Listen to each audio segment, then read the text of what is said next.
né, da nossa aula. A Tayane está chegando. E no visualizar a aula, porque é a primeira vez, é o primeiro momento na minha vida que eu gravo aula, né? E posto assim. Boa noite, Tayane, tudo bem? Boa noite, professor. Tudo bom, senhor? Nossa, o senhor está muito bem, graças a Deus. O senhor está.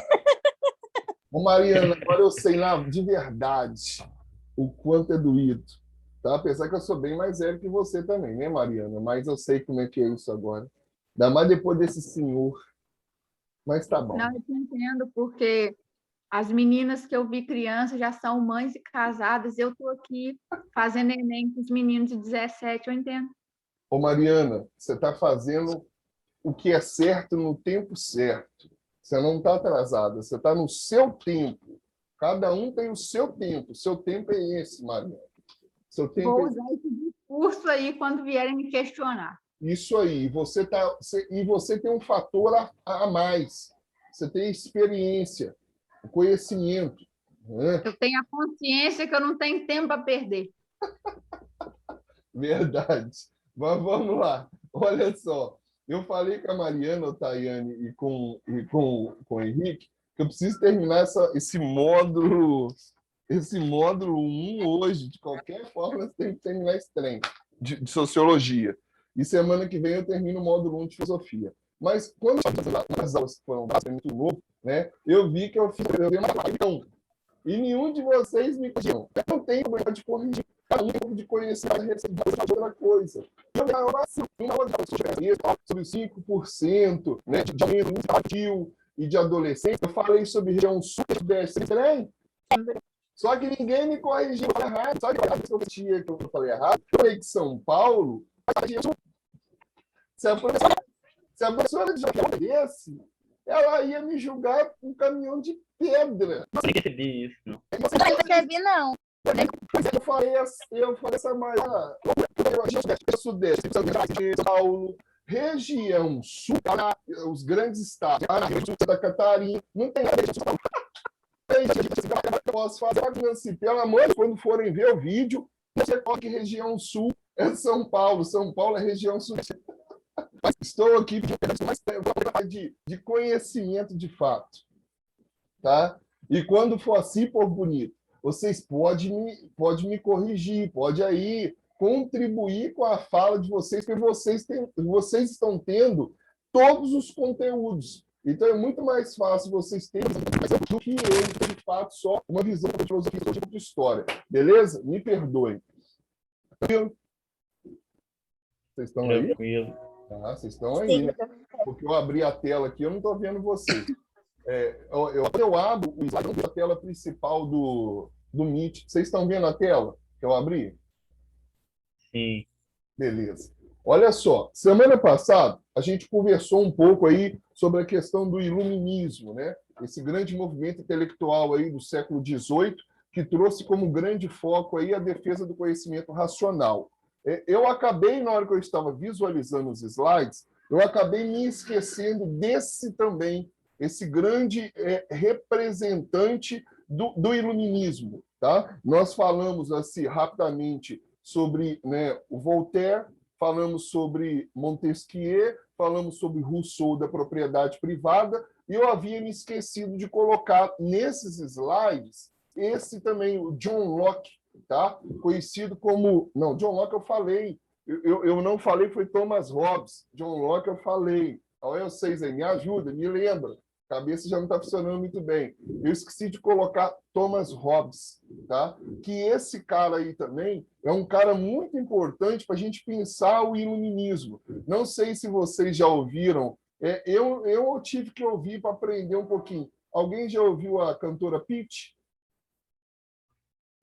Ah, já, mas eu não sei nenhuma música, não. Não, a cantora Pitty, ela retrata a ideia do Thomas Hobbes, porque Thomas Hobbes é aquele cara que fala que o homem é o lobo do homem, né? A gente é guiado, o ser humano, o indivíduo, ele é guiado pelas paixões, pelas vontades, pelos sentidos. E quando o ser humano ele é guiado pelas paixões, pelos sentidos e pela vontade, nós não damos lugar à razão para que venhamos tomar, de fato, a consciência dos nossos atos.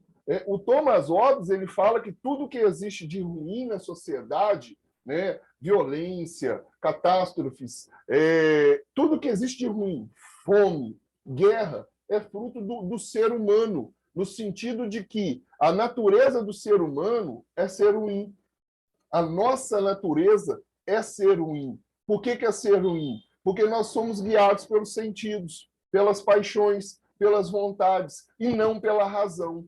Então, esse cara, dentro desses filósofos e pensadores e sociólogos iluministas, ele traz a ideia de que, como o homem, tá, é o lobo do próprio homem, ou seja, nós não somos perceptíveis à necessidade do outro, estamos preocupados apenas na realização pessoal de cada um de nós, porque vivemos na paixão, nos desejos, nas vontades, se faz importante e muito importante delegar, assim como Rousseau, tá? Delegar a uma instituição, tá? Boa parte dos nossos direitos, para que essa instituição chamada governo, chamada Estado, né, conduza a melhor maneira de se viver em sociedade. É o que nós temos hoje enquanto lei. Então, o Thomas Hobbes, quando ele fala do contrato social dele, né, do acordo que deve existir entre indivíduo e sociedade, ele fala que se faz necessário, tá, a gente delegar a esse Estado, né, a esse poder político, boa parte dos nossos direitos, para que ele possa administrá-los a tal ponto que nós não venhamos a usufruir do poder que nós temos para apenas trazer benefícios para nós mesmos. Porque o nosso estado de natureza é um estado ruim. Nós somos maus, agimos por impulso. Então, ele defende a todo momento essa ideia. A ideia de um Estado, a ideia de um governo que possa trazer ordem, que possa trazer paz, que possa trazer uma melhor qualidade de vida entre os seus cidadãos. De boa? Eu falei... Boa. Boa? Sim. Boa. Me desculpem, é porque esse, de fato... Vou abrir aqui a tela. Esse, de fato, eu havia me esquecido. E são tantos, mas esse também é muito importante dentro daquele quarteto. Então, agora nós vamos entrar, povo bonito, nós vamos começar, de fato, né, a ideia aí que começa a ser traçada também na apostila de vocês, tá? Então, tá todo mundo vendo? Tá, beleza, né? Tá todo mundo de boa aí assistindo? Uhum. Se não estiver aparecendo, vocês me falam, pelo amor de Deus, tá? A gente vai entrar agora aí depois de todo esse processo, né?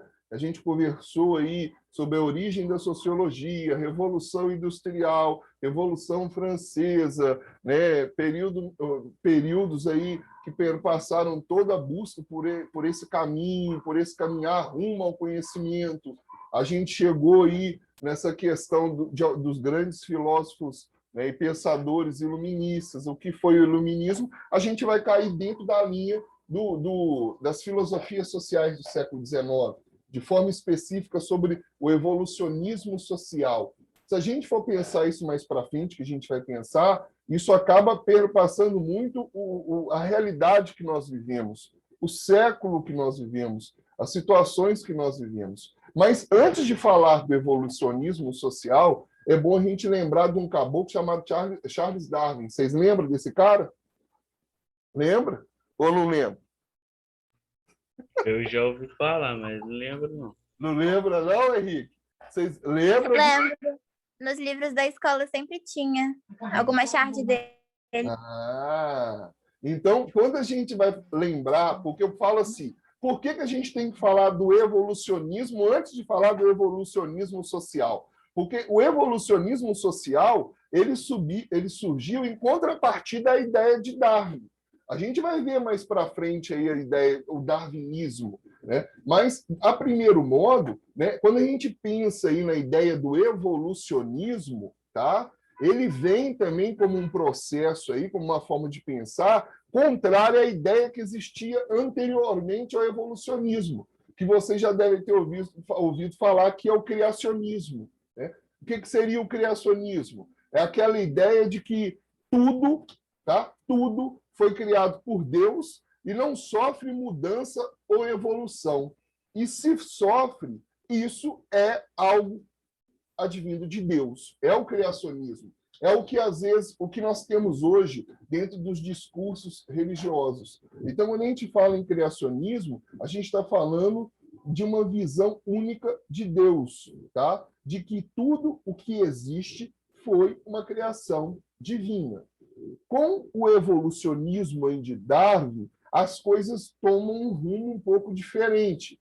Porque falar de fato do evolucionismo aí, né, é falar de acordo com algumas teorias evolutivas, que provavelmente vocês vão ver isso também, que os seres vivos aí, eles vão se integrando, tá? A uma cadeia aí de evolução, mutação, né, de forma aleatória, e essas mudanças elas tendem a acontecer de acordo com uma seleção natural, né? E a gente vai ver um exemplo que sempre vem nos livros, que é o exemplo da girafinha. Vocês devem ter visto esse exemplo da girafinha. Por que eu estou falando isso? Porque anteriormente ao evolucionismo social, a gente tem o darwinismo, tá? E a gente tem o criacionismo, né? Criacionismo, ideia de Deus. Deus como criador de todas as coisas. Não existe mudança, não existe evolução. Se existe, tá? Se existe, isso é uma obra divina, é por parte de Deus. O evolucionismo, essa ideia como é que eu posso falar, né? Essa ideia da mudança natural que existe, que acontece fruto das necessidades que vão surgindo para o indivíduo e para o meio, e a gente tem o evolucionismo social, que é isso aí que vocês estão vendo, que a gente chama de evolucionismo social ou evolucionismo também cultural, tá? Que é uma teoria da antropologia, antropo-homem-logia, estudo, tá? Que afirma aí que toda sociedade começa de uma forma primitiva e vai evoluindo ao longo do tempo. Aí, esse evoluir ao longo do tempo, nós podemos pensar, de fato, se nós evoluímos beneficamente ou nós estamos sofrendo um retrocesso. Aí é uma coisa que a gente tem que parar para pensar, porque se, de fato, o evolucionismo social ele tende a afirmar essa possibilidade de mudanças que acontecem na sociedade, mudanças essas que tendem a ser benéficas, se a gente para, de fato, para pensar a sociedade como um todo, nós podemos imaginar que tipo de sociedade que nós temos. Porque, como vocês estão vendo aí, ó, de acordo com essa teoria, toda sociedade, quando inicia, possui uma forma de estar mais animalesca, ou seja, mais primitiva, e aos poucos vai atingindo a forma lenta, progressiva, desenvolvendo assim cada vez mais o processo de civilização. Então, é uma coisa que a gente tem que pensar, porque falar desse evolucionismo, tá, social ou cultural aí do século XIX é a gente, de fato, pensar em todos os caminhos pelos quais o ser humano foi trilhando, né? Quais foram os caminhos? Que tipos de caminhos foram esses? Como foram as mudanças, as adaptações, as evoluções da humanidade dentro desse processo, tá? Evoluções essas que algumas foram benéficas, evoluções essas que algumas não foram tão legais assim de serem pensadas. Então, a gente tem aí alguns autores clássicos da sociologia, quando a gente fala no evolucionismo social e cultural, tá? Morgan, Taylor, Spencer, tá? São os três grandes, né, representantes dessa teoria do evolucionismo social ou cultural, que nos remetem, de fato, né, ao conceito da palavra antropologia, e essa palavra, de uma forma mais ampla, que deve ser compreendida essa relação, tá? Ser humano, sociedade, sociedade,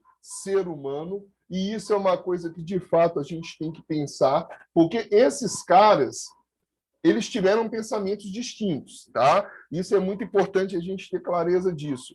Eles tiveram divergências na sua maneira de pensar, mas quando chegou-se a necessidade de se trabalhar, de se pensar essa questão do evolucionismo, eles tiveram uma ideia em comum, que foi a ideia de combater o princípio de Darwin.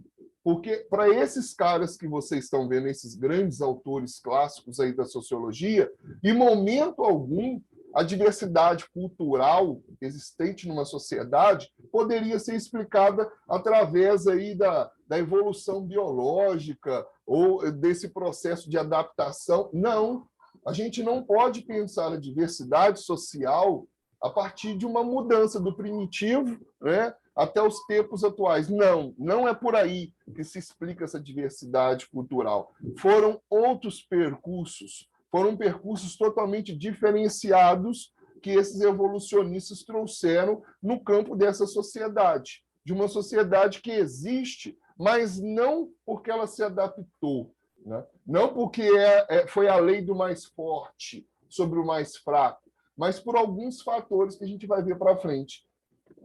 Falar um pouco, eu estou falando muito. Deixa eu minimizar aqui para perguntar a vocês. Tá de boa?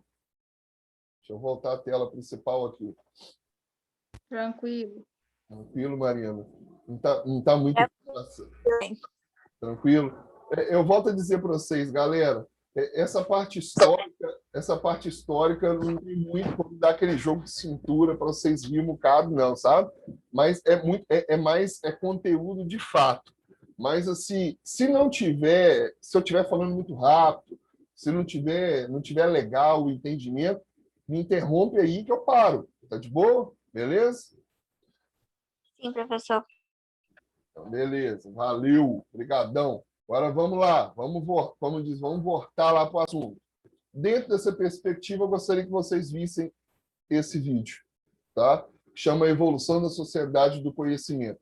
É pequenininho, né? Mas retrata bem essa ideia que a gente está falando aí. Vamos agora pegar o vídeo aqui, que tem hora que ele dá um show, né?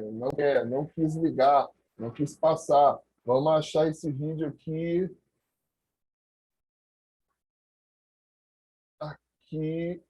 Aqui, achei. Se não abrir para vocês aí, vocês me falam, pelo amor de Deus. Estão ouvindo? Estão vendo? Estou ouvindo. Vendo, não? Não. Não estou vendo, não. Tá preta a tela. Tá na tela do slide aqui. Não, ainda bem que vocês estão vendo a slide. Imagina se estivesse vendo a minha cara. Seria tristeza, senhor. Aí seria doído. Espera aí que eu vou abrir esse trem. Aí, aqui. Agora abriu. Apareceu uma tela preta? Agora sim. Como ele se transforma?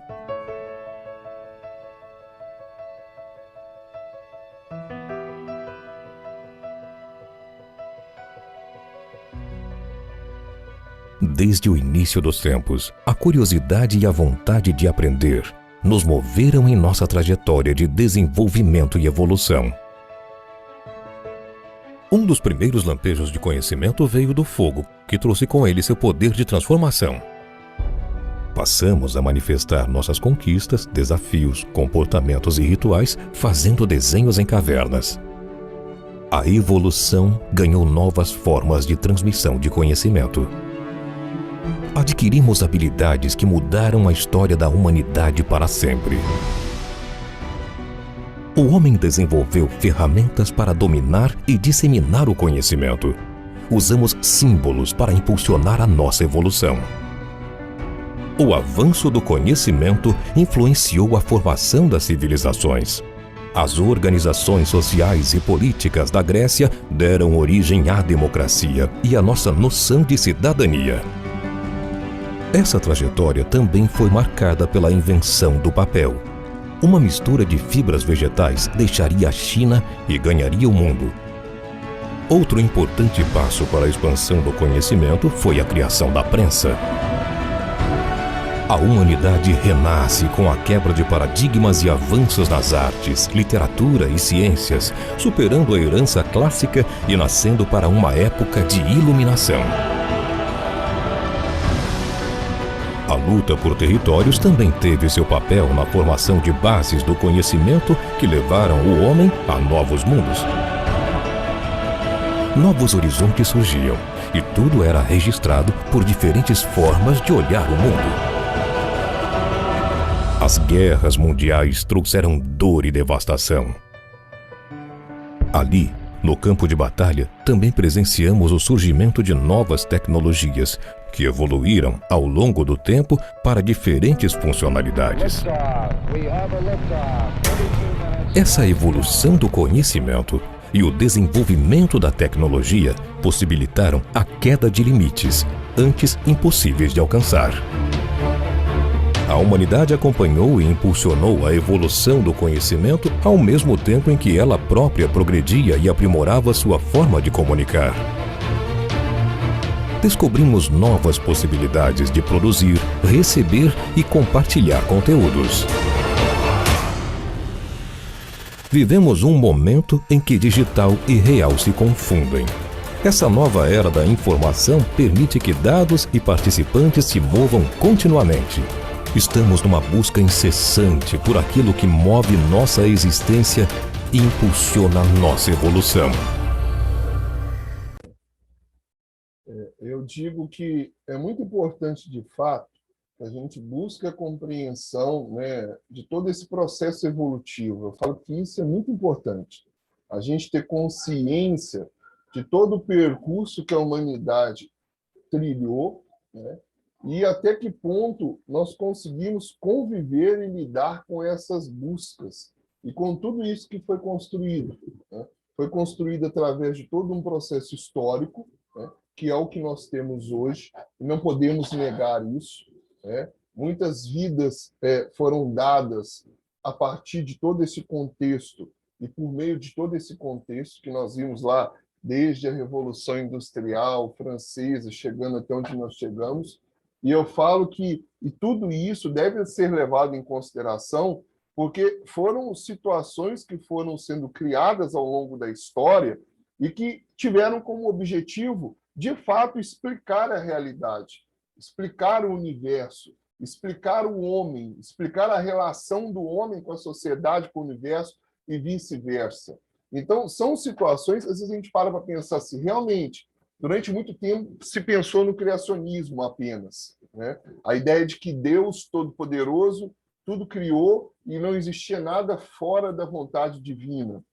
Essas mudanças ocorressem era porque Deus assim bem desejava.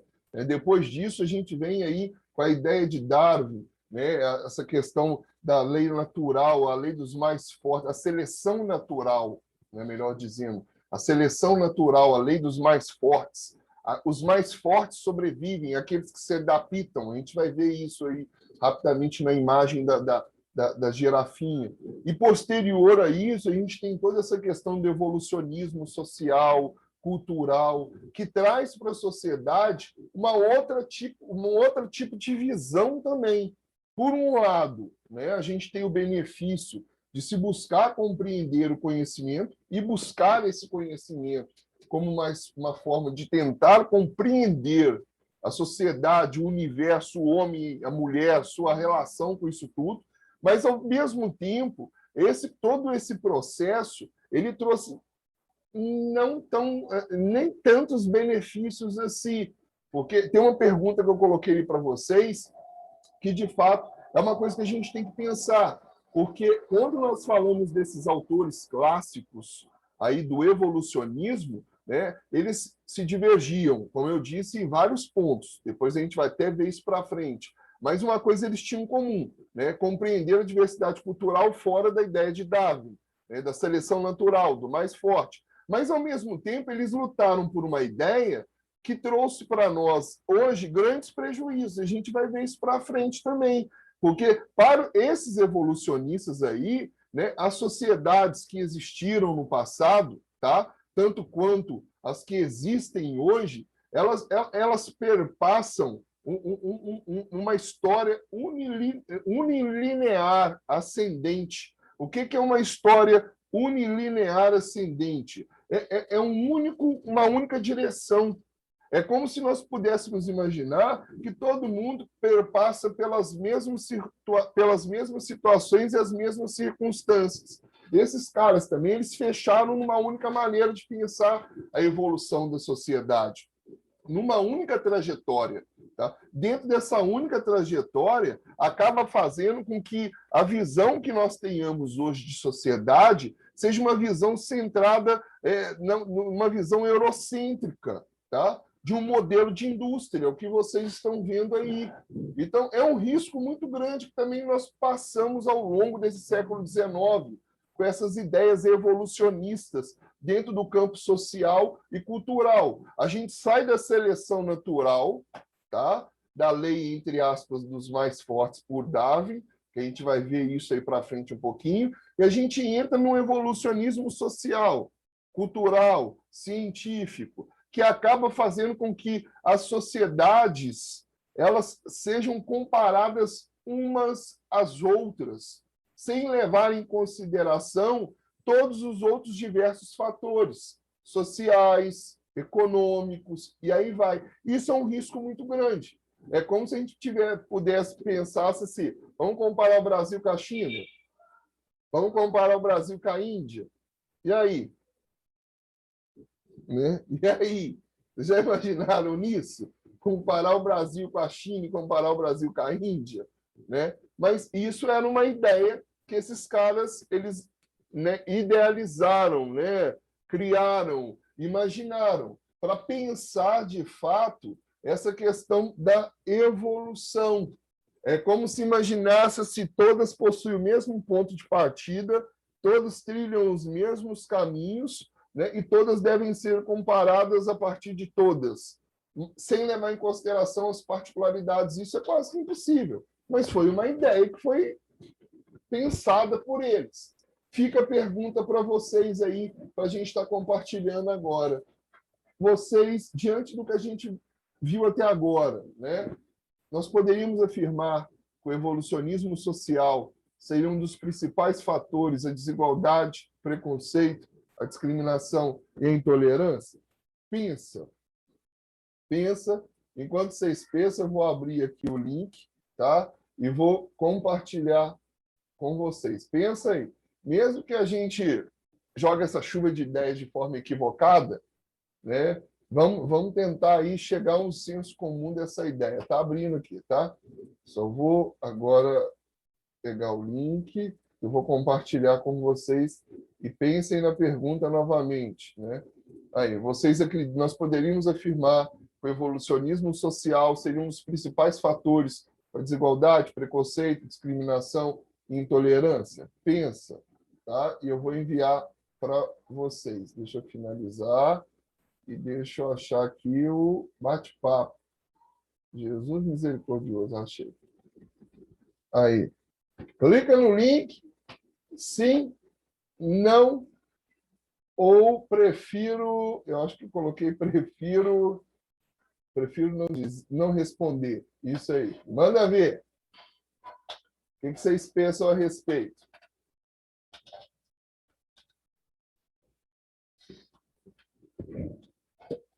Hoje é rapidinho essa aí, hein?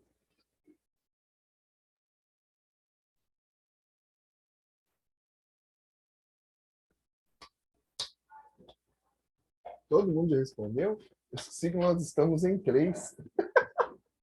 4 comigo. Eu esqueci que hoje está faltando a Jennifer. E está faltando... É o Pedro? Não tem Pedro, não. Não, Pedro. É a Jennifer quem? Era o Ramon, só que o Ramon foi para amanhã. O Ramon foi para de manhã? Foi.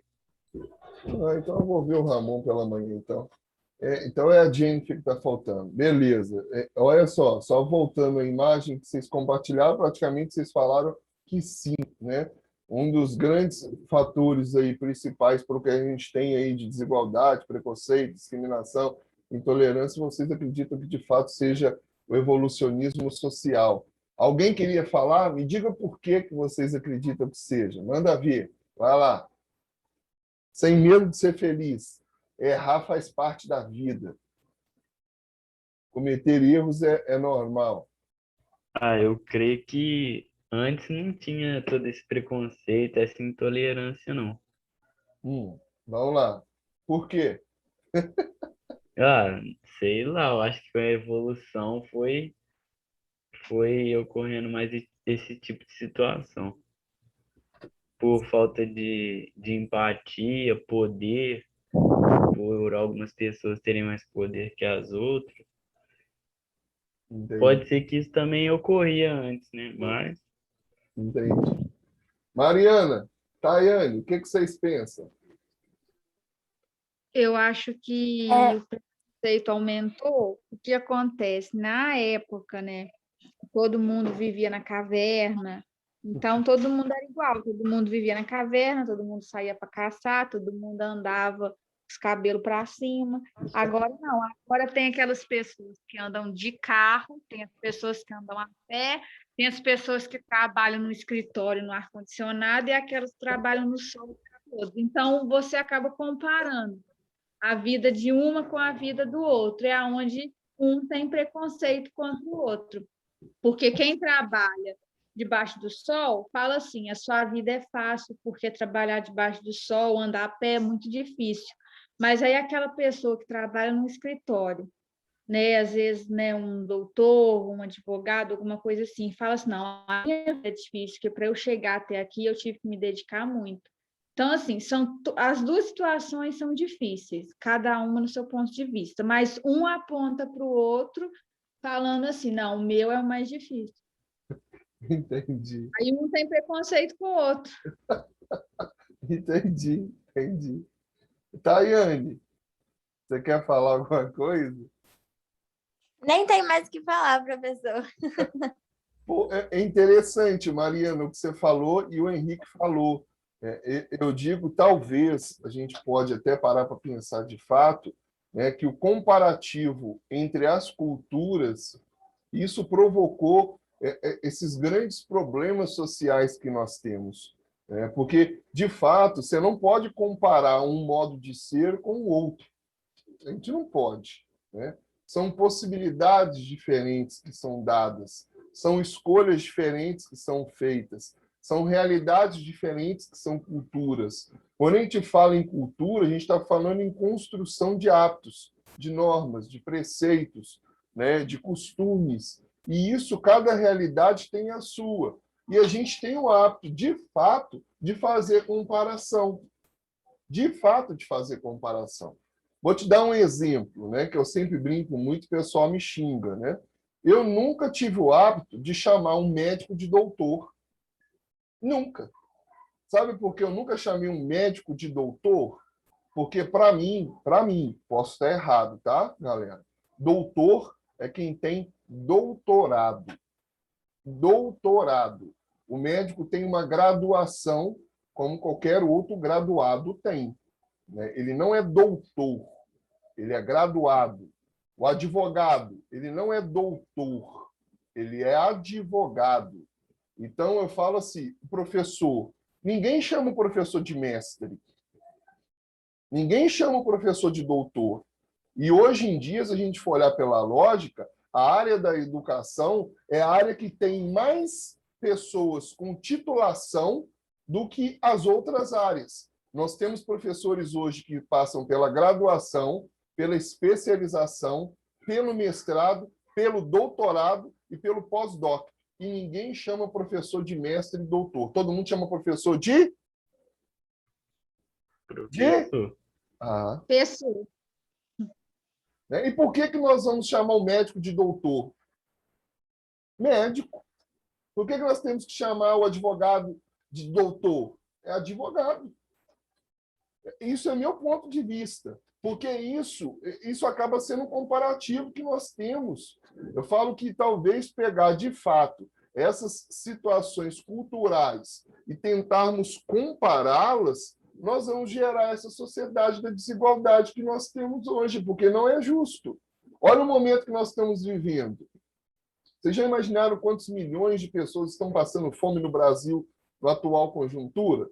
E nós não podemos falar de fome porque, graças ao bom Deus, ou graças àquilo que nós acreditamos como ser superior, nós temos condições de ter, no mínimo básico, dentro dos nossos lares, no mínimo básico. Então, se a gente for fazer esse comparativo, nós somos pessoas muito favoráveis, seletas dentro da sociedade, em comparação a esses milhões que estão desempregados e a esses milhões que passam fome.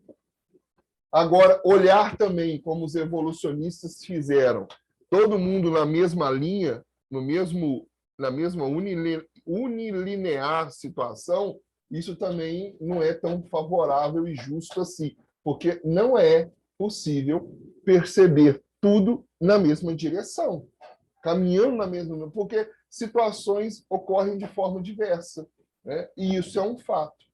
Vai encerrar aqui, galera. Eu vou fechar antes que caia e já mando o link para vocês. Só espera eu abrir o WhatsApp, hein? Falou? Ok, professor. Beleza. A gente já volta. É só eu abrir o WhatsApp e mandar o link de novo.